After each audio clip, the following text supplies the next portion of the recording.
We'll continue. This will be lesson number 2 on trials out of the book of James. For many years, I didn't see that. I just saw different points, but now in context, I believe pretty much all this, the first half of this chapter deals with, or is in the context of trials, and some would probably say the entire chapter is. Trials. What are trials? Remember, that's those things that get us out of our comfort zone, and I just wondered, did anybody have anything that got them out of their comfort zone this last week? Did you have a chance to reflect on last Sunday's message and say, okay, all right, Lord, what's going on? You got something for me? Well, I can just raise my hand and say, more times than I wish to admit, I had some trials last week. I had a few trials. Hurricane preparation on for short notice, that was a trial. I left Sunday afternoon, headed down to Orlando for a state training conference, only it was supposed to go through Thursday, and I'm on the phone making, for the area of my responsibility, I'm having to do some things to make sure things are taken care of at all the different facilities throughout the school district, and emails and texts and just on and on it goes, phone calls, and anyway, I just, wanted to go to a conference and kind of unwind a little bit, but it didn't happen. Trials, I got out of my comfort zone a little bit, and anyway, had some last minute things come up that I just had to deal with, and I had to think. At one point, I was asked for, what do you want us to do? I said, well, I don't know. Give me a minute and I'll call back to you. Let me think about this. So I had to think, and I don't like, I'm one that does some last minute stuff, okay? But I don't like a bunch of it all the time, do you? I just get tired of rushing from point A to point B, and then you got to turn and you got to run over here to point C, and then there's something else, all that stuff for me is trials. I don't know about you. And then other things that people go through, I don't know what trials you might have experienced this week, but all of us are going to go through these things, and James has given us some good things that came from God through him to us to remind us of trials and our responsibilities and things that we can do to get helped during our trials. And don't forget what's already been given. Just reflect. If you don't know what to do, pray for wisdom. Pray for wisdom. Remember, that was in lesson 1. And God, he gives wisdom generously. Ask in faith, pray for wisdom. Now, today's lesson, let's look at verses 9 through 15. But the brother of humble circumstances is to glory in his high position, and the rich man is to glory in his humiliation, because like flowering grass, he will pass away. For the sun rises with a scorching wind and withers the grass, and its flower falls off, and the beauty of its appearance is destroyed. So too, the rich man in the midst of his pursuits will fade away. Blessed is a man who perseveres. That word also means endures. Who perseveres under trial. For once he has been approved, he will receive the crown of life which the Lord has promised to those who love him. Let no one say when he is tempted, I am being tempted by God. For God cannot be tempted by evil, and he himself does not tempt anyone. But each one is tempted when he is carried away and enticed by his own lust. Then, when lust has conceived, it gives birth to sin, and when sin is accomplished, it brings forth death. Let's go ahead and read this next part. Do not be deceived, my beloved brethren. Every good thing given and every perfect gift is from above, coming down from the Father of lights, with whom there is no variation or shifting shadow. In the exercise of his will, he brought us forth by the word of truth, that we would be kind of first fruits among his creatures. All right, let's go back and see if we can pull some things out of this that would help us as this appears to be still some things about trials. All right, the first thing that I want to point out is the right perspective, and I'm going to pull my support from this right from the Scripture. When you have trials, keep the right perspective. Don't get so caught up in your trial that all you see is the trial. All you see is the discomfort. You don't look for, some people don't look for ways out. All they can see is, oh, me, why me? Oh, I'm just going through all this stuff. Oh, it's a terrible time. You got to have the right perspective, and here's the first thing I would say, in addition to what we've learned in the previous 8 verses. What does he say right away?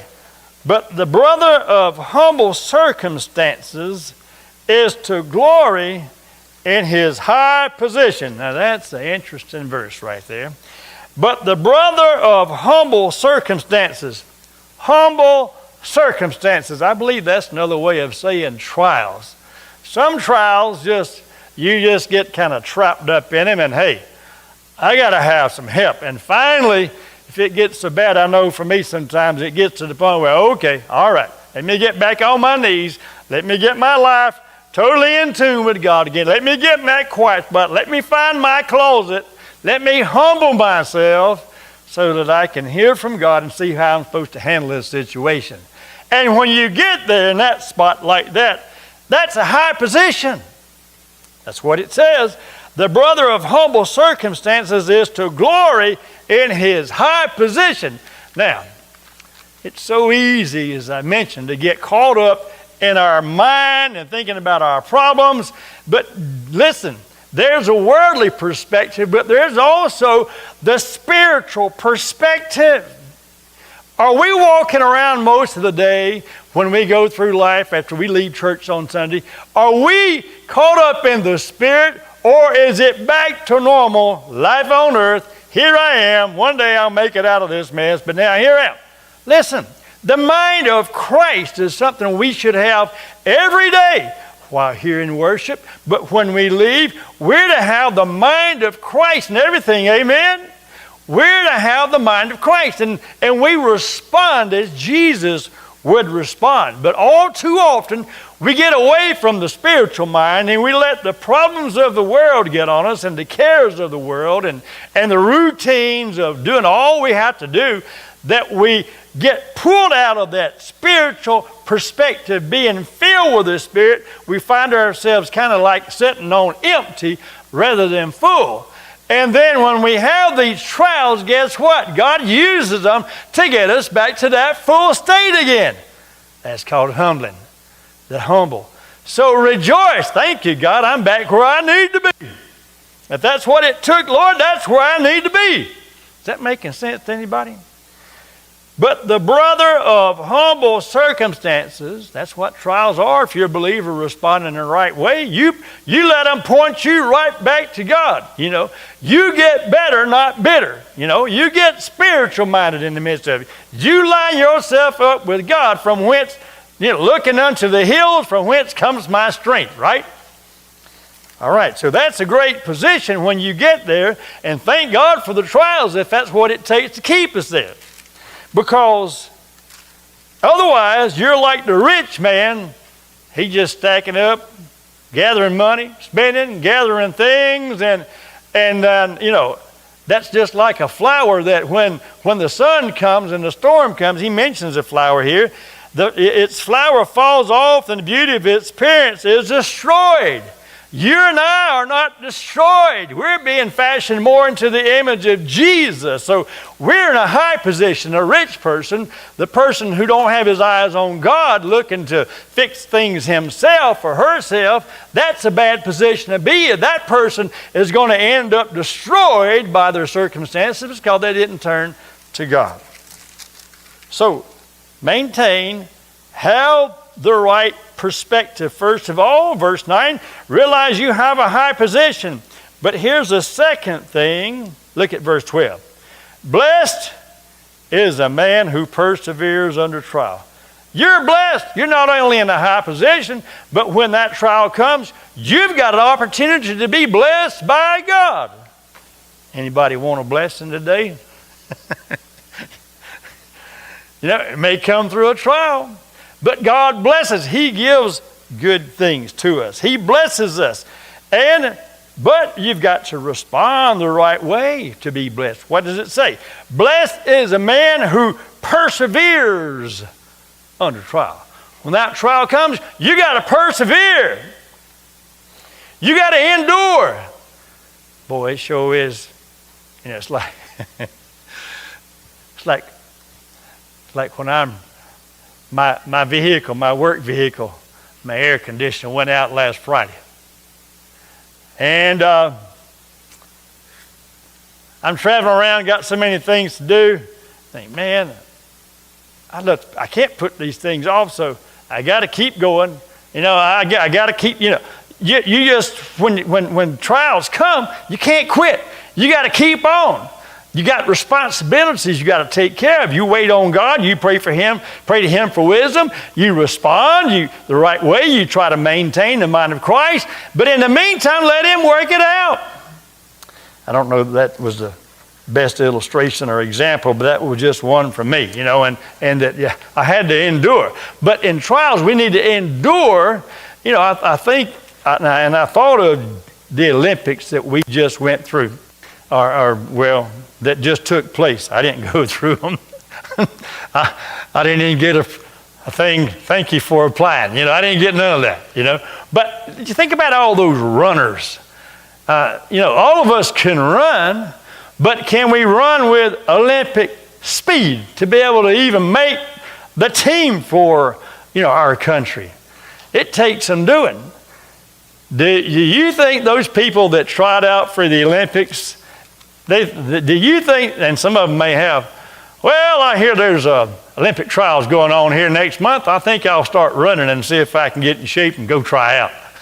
It don't work like that. You've got to practice for years and years and years, and some of these football teams need to keep practicing, don't they? They need to keep practicing.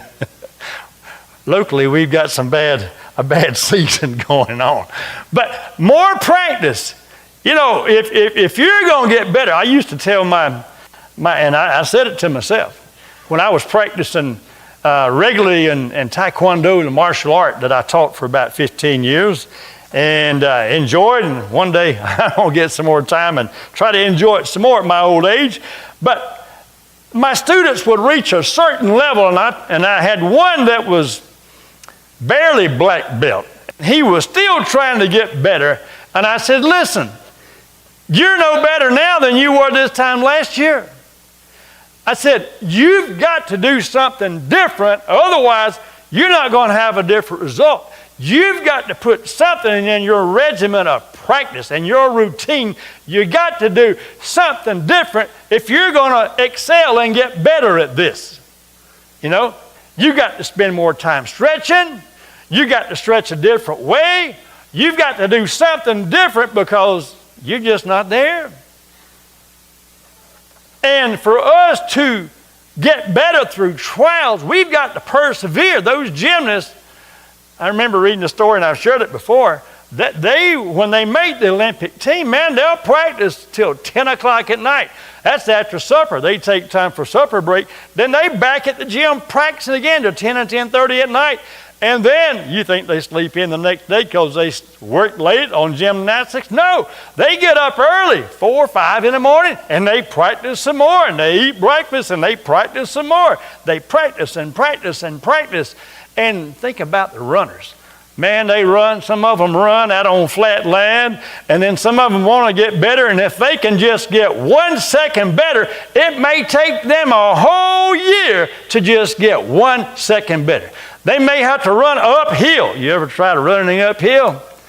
That's pretty tough. I used to run on the flat lands around here. I'd run from the old place all the way out to this highway and back. I couldn't run that far now. And I would run all the way from the house all the way to Spanish Trail and back. That was 5 miles exactly. But I couldn't. I started running in college. And I ran the first time trying to run a mile and a half. After about 100 yards, I had to stop and walk. I thought, good Lord, I'm still young, and I can't run no further than this, so I kept working, and finally I can make it from the college at University of West Florida out to the eastern highway. I think it was Highway 90 that ran on the eastern side. And then gradually I kept at it. And because of my endurance, and every time I ran and every time I run now, I start off thinking, what in the heck am I doing? Boy, this sure ain't no fun. I'll start, my old knees are hurting, but I said, I got to keep going if I'm going to improve. And so persevere. You've got to endure to get where God wants you to be.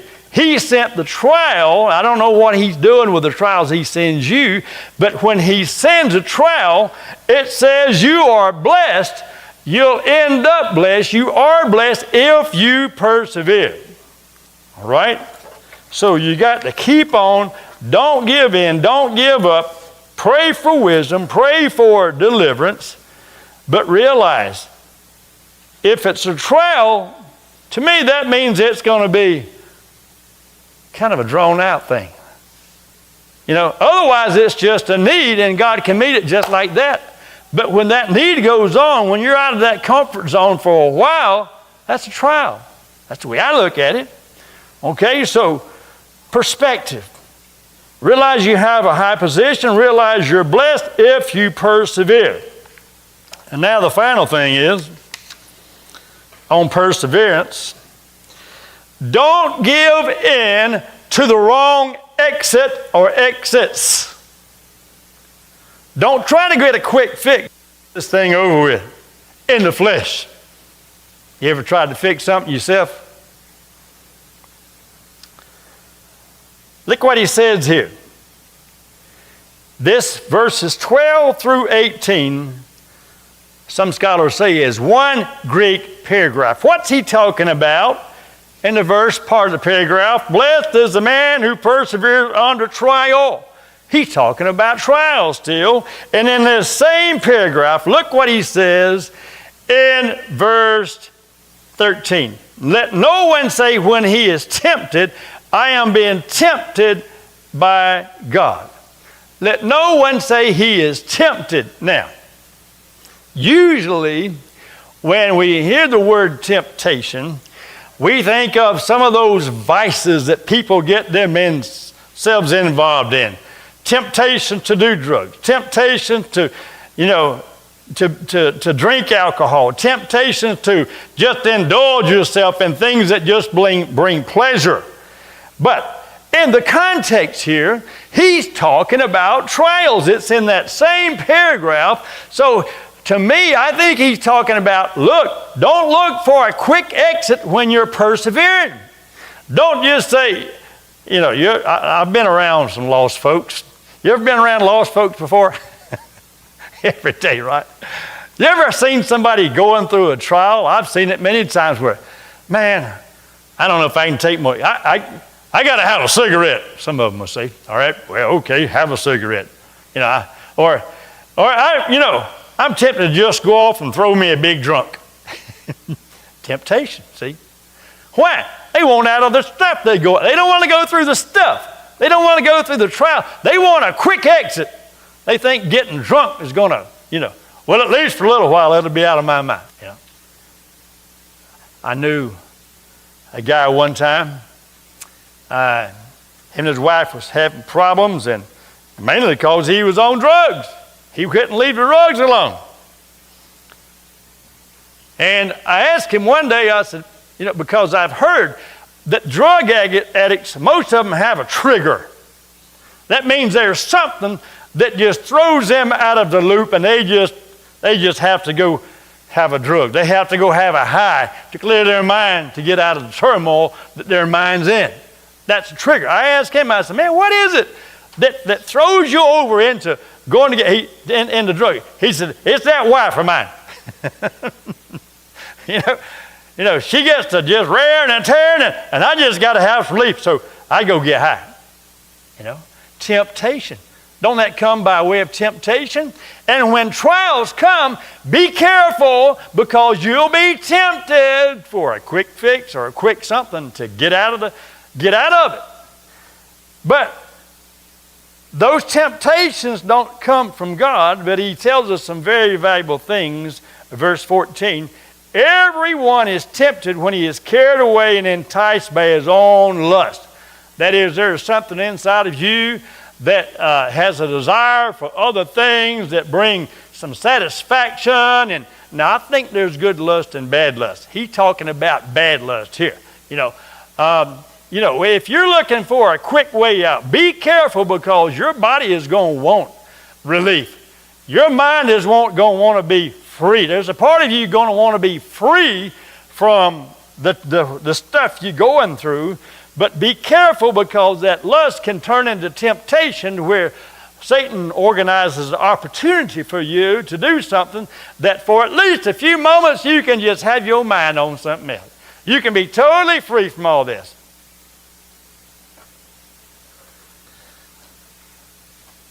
I know once in a while I try to have a little fun off of people at work, and I'll say stuff I'm always going to say stuff that's kind of crazy, and I probably ought to keep my mouth shut, but sometimes some little something will come along, and whoever I'm around, we'll both be going through it, and I say, you know what? I think I'm just going to go off and get me a 6-pack of Dr. Peppers, And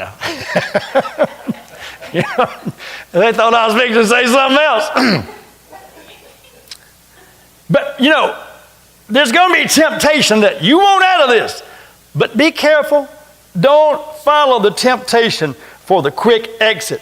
But blessed is the man who perseveres. You've got to endure. It's not any fun. If it's going to be drawn out and it's a trial, that means there's going to be some time it's got to pass.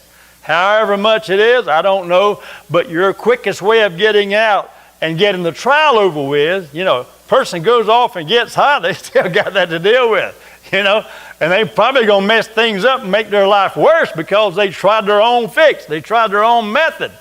Don't give in to the temptation. Remember, God's there. He knows about it. You're in a high position. You're not in a low position.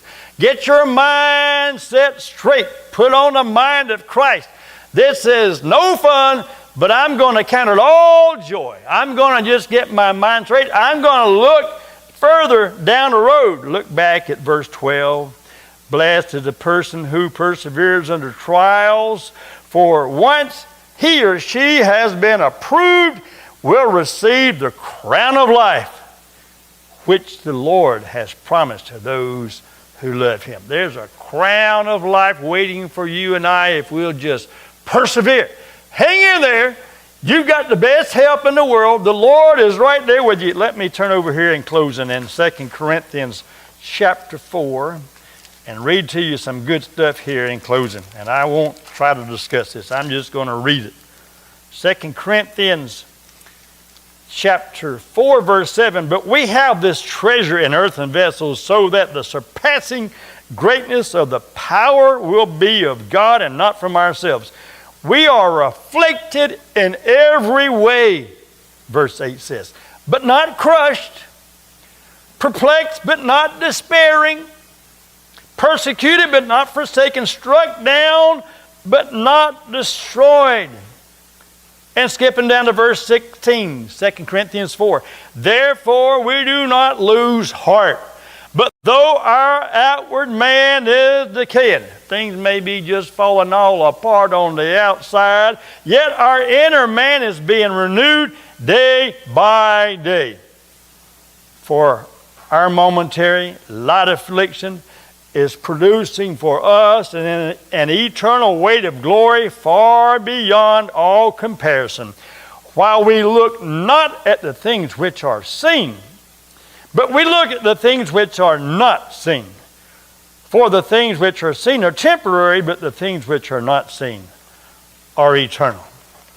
Keep your mind right. Look ahead. God's in control. Let's stand together in prayer.